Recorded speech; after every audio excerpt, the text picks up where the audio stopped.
The next step on the road to the 37th America's Cup was a big one.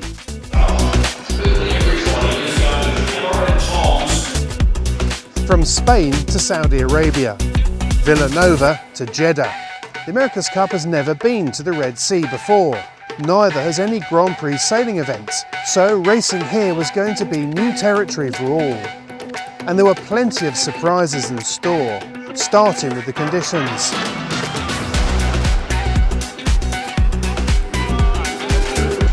The breeze on the first training day wasn't that strong, nothing that the teams hadn't handled before. But the short, choppy sea state was tricky, and it showed.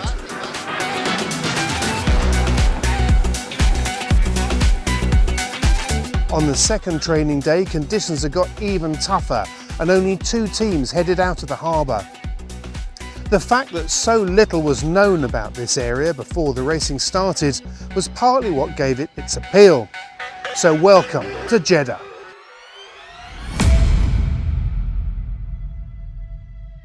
After the first preliminary regatta had taken place in Vilanova in Spain in September, it was time to pack up and ship the boats to Saudi Arabia. As always, hopes were high across all the teams. At this level, everyone comes to an event to win. But after the opening event in Spain, teams look like they're adopting a range of different strategies. The defenders, Emirates Team New Zealand, arrived determined to deliver the win that they so narrowly missed out on in Spain. Ineos Britannia team was still feeling bruised from its humiliating defeat, where they finished last. The British were now on a mission to right what they saw as a wrong. American Magic was still revelling in their victory, but admitted that since lifting the trophy, they'd used the time to concentrate on crucial development work for their new AC75, rather than training in the AC40. Meanwhile, Lunarossa Prada Pirelli had arrived with their second and youngest team of Italian sailors, including 19-year-old helmsman Marco Gradoni. This, they said, was always part of their plan. The French Orient Express racing team also has a young team, but despite their relative lack of experience in the Cup world, they stole the show on the opening day in Spain by winning the first race. And it was clear that they had this as a goal for Jeddah too. The Swiss Alinghi Red Bull Racing team decided to make camp in Jeddah 3 weeks before the event, and well before anyone else had arrived. They'd also shipped both of their AC40s to make the best of the conditions, and they were clearly the team with the most local knowledge. So, with such a range of approaches from 6 highly focused teams, creating a form guide was going to be very difficult indeed, leaving the racing to do the talking. And what a start! The first leg of the first race set the scene. With 6 to 7 knots of wind, there was just enough for most of the teams to fly, and enough to ensure close racing, so long as teams could remain on their foils. But not everyone could. This is the umpires. USA disqualified, deliberately going way outside the boundary. The opening race focused on a duel between the Kiwis and the British, where Emirates Team New Zealand took the first win. Nice and smooth. Some weird hops around there.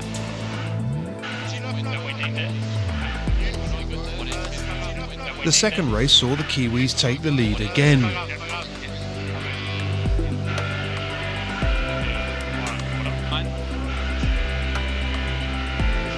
This time it was the Swiss Alinghi Red Bull Racing team that took second. Their practice looked like it was paying off. By race 3, New Zealand was looking unstoppable, but the Italians had other ideas. As the Kiwis dropped off their foils, Lunarossa Prada Pirelli remained airborne and scorched around the course in a flawless display to take the team's first win in an AC40. Here we go!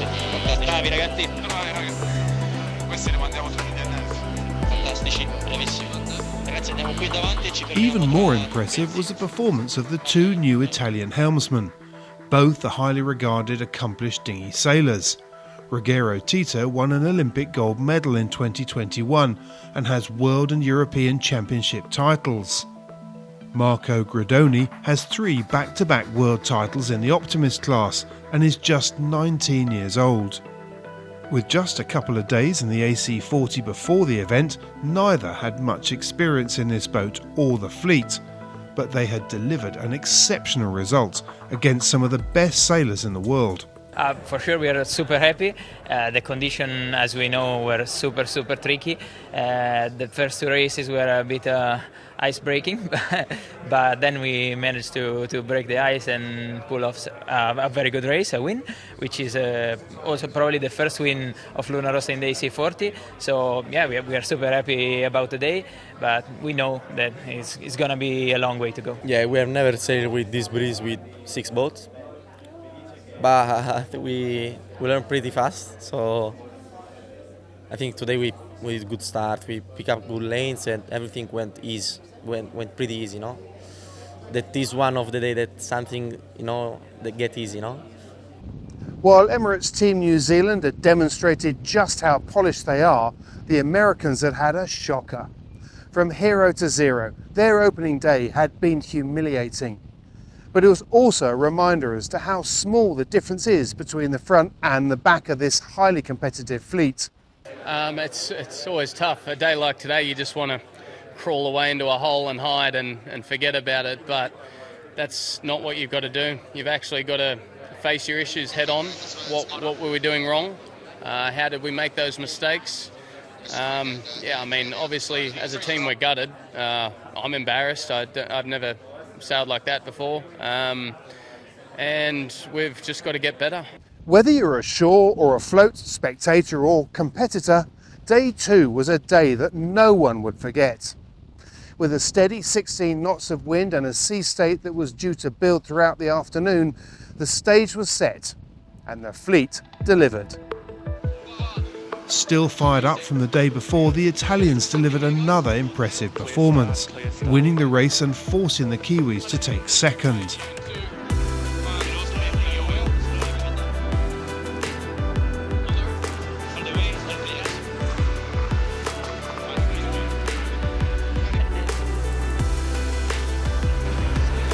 That's one, boys. Here we go.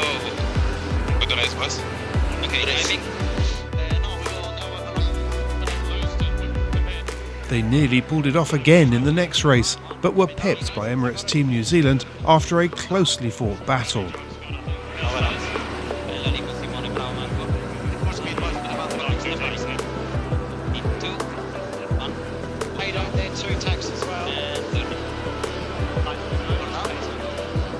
The final race of day 2 saw yet more close action. By now the sea state had built, but the racing had got even closer with a 3-way battle at the front, a battle that the Kiwis won. Even for the most accomplished sailors, this had been an exceptional day's racing. No one had ever seen anything like this before in the Cup. The Kiwis could relax, they now had a place in the final, but they were still buzzing when they came ashore. It just felt like there was never a moment where you could relax and be like, okay, we've got something under control here. The Italians pushed us really hard in the middle race and they kind of disappeared in that first one. And I think the last race, it was almost a 4-way battle there for a few laps. So it was fantastic. That's what we've been looking for, is intense, fast, close racing where accuracy was important. And yeah, we were pushed hard, but very happy with our results too. By the end of the day, the Kiwis had secured their place in the match racing final with a day to spare. Eyes were now on who would join them. The focus was on the young Italians, or would it be the Swiss? And there was another question too. What would the weather deliver? The forecast suggested that conditions would be even better, with a step up in wind speed and sea state. And when the boats went out, that's what it looked like. The Italians' blistering performance in the first race of the final day made it clear just how much they wanted to be in the final.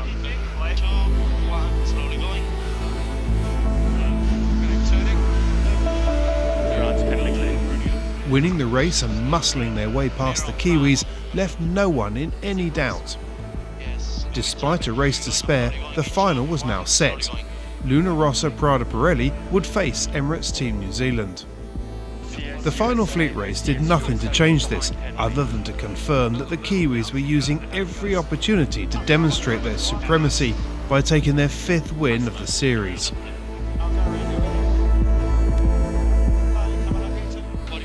New Zealand, Italy, this is the race committee. Welcome to the match final. Given how hard the Italians had pushed the Kiwis, ahead of this match it was hard to find a consensus on who would win. New Zealand gained the upper hand in the pre-start, but the Italians fought back up the first leg and continued to fight throughout the entire race, putting pressure on the Kiwis to trip up. But at the final top mark rounding, it was Luna Rossa's race that came off the rails.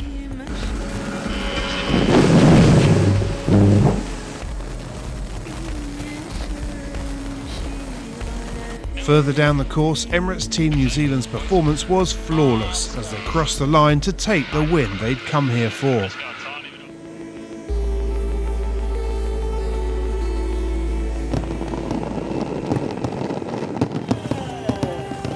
Well, the Kiwis left Spain very disappointed. Second was not what they'd come for, but they leave Jeddah with the result that they wanted, and frankly, the result that they deserved. Because this has been an extraordinary few days of racing where the Kiwis have shown that they are the form team. They are the team to beat. They go home having won the NEOM America's Cup Jeddah Preliminary Regatta. So from here, on the Red Sea, the competition moves back to the Mediterranean, Barcelona. The next competitive event isn't until the end of August. That'll be the 3rd preliminary event, and that'll be in the AC75s. It's a big gap between now and then, but there is plenty more going on as teams change gear and get ready for the next phase of the road to the America's Cup. Make sure you join us.